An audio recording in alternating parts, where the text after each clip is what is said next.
This is to do with the Shroud of Turin.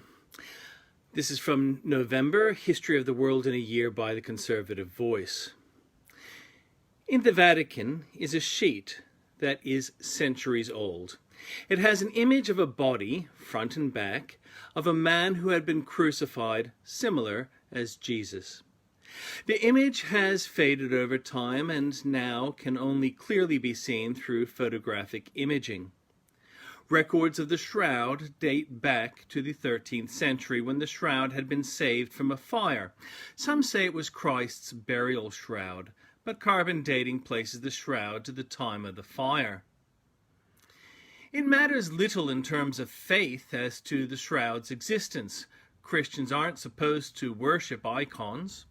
The shroud has no special powers of healing or redemption, but the placebo effect would apply to it as would to anything else.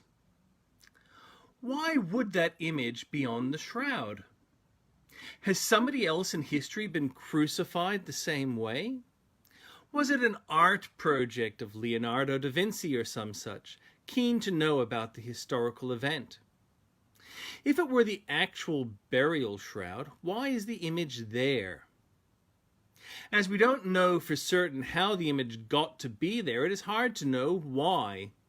The image is not blood, so no DNA could be extracted.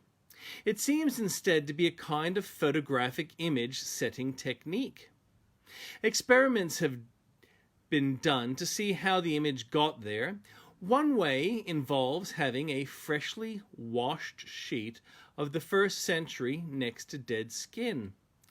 But it wasn't tradition to have freshly washed sheets next to dead skin, but prized clean sheets that were dried.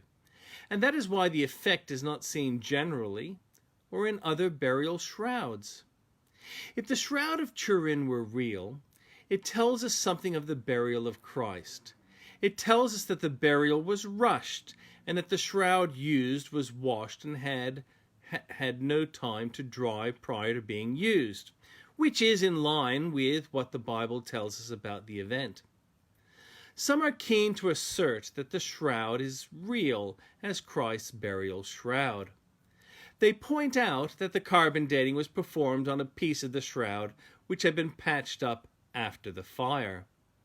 They point to the weaving techniques which belong to the 1st century.